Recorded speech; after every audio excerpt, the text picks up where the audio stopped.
This is News on Wider Media, and I am Mahama Wider. The Catholic Bishops urges President John Dramani Mahama to declare state of emergency at Galamsay prone areas during a visit at the Jubilee House, stating the many issues that arises from Galamsay. Let's watch a video on that. Mr. President, we are also burdened by the devastation of illegal mining. What began as subsistence activity has grown into a threat of national proportions. Recent data, as you are all aware, indicates that over 4,000 hectares of forest cover have been lost in just the past 2 years, while rivers like Pra, Ofen, and Ankobra have become bywords for environmental collapse. Now, this ecological damage is grave,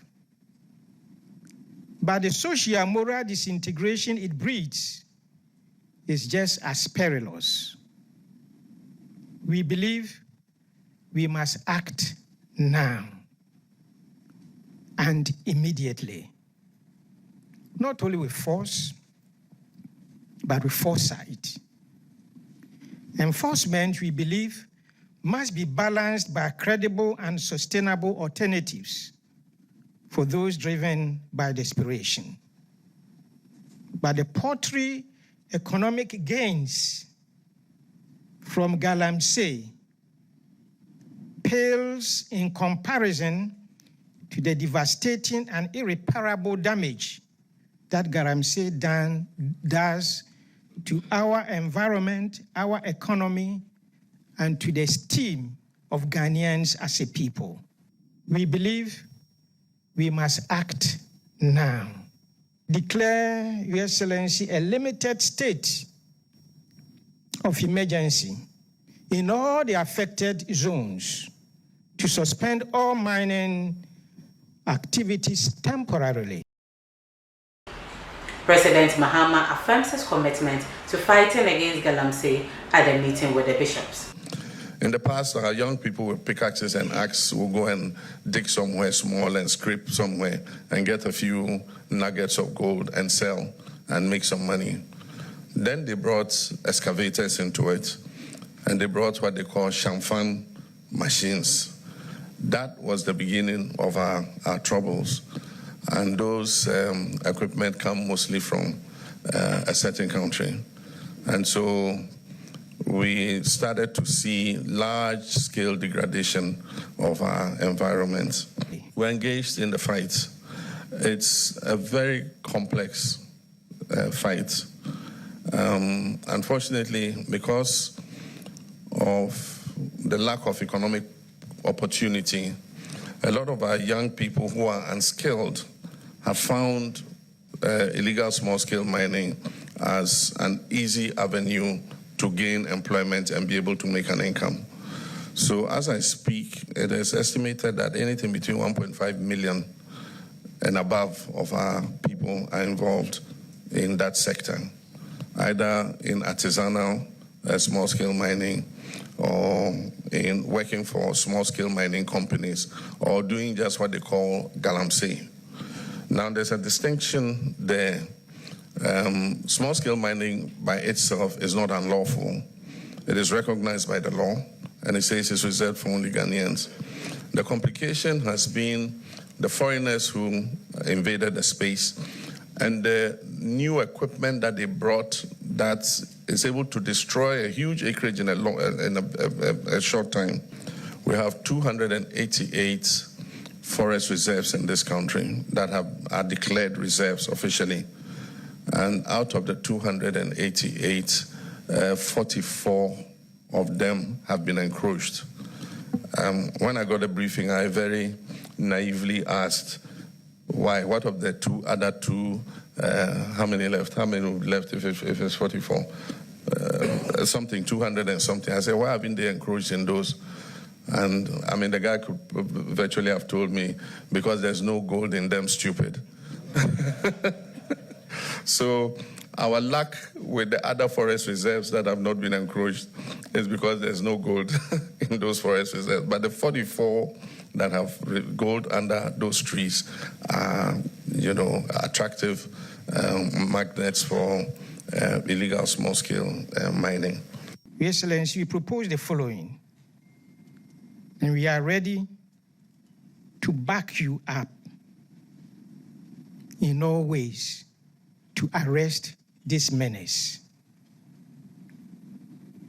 First, repeal of permissive legal instruments.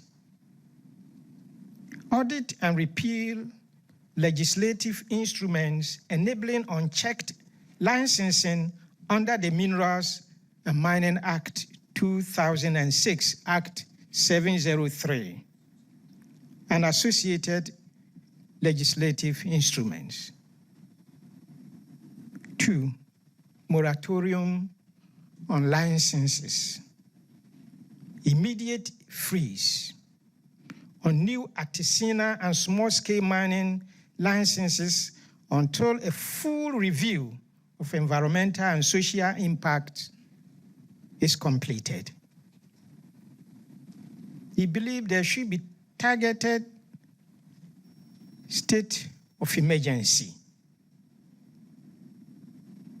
Declare, Your Excellency, a limited state of emergency in all the affected zones to suspend all mining activities temporarily.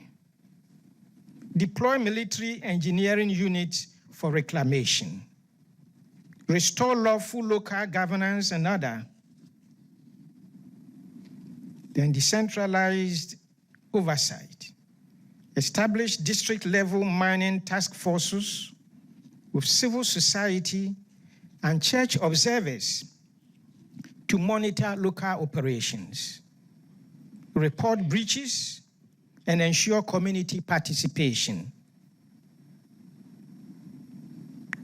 Conduct independent, publicly available audits of environmental impact, social benefit metrics, legal compliance of all current mining concessions. Enforce mandatory reclamation bonds and establish an independent environmental restoration fund, co-governed by state, church, and traditional authorities. Fund vocational training, agroforestry, aquaculture, ecotourism in affected regions using part of the Minerals Development Fund. We suggest further that you implement a national blockchain-based system for tracking gold and minerals from source to export, to curb smuggling, ensure legal compliance, and recover lost revenues. Your Excellency, we, the Ghana Catholic Bishops' Conference, are ready, ever ready, to be with you. And we believe if you're able to salvage Ghana from Galamsay, it probably might be the biggest legacy any government, president might have done for Ghana. What are your thoughts on this? Share it in the comment section. Don't forget to subscribe and also follow for more. Thank you.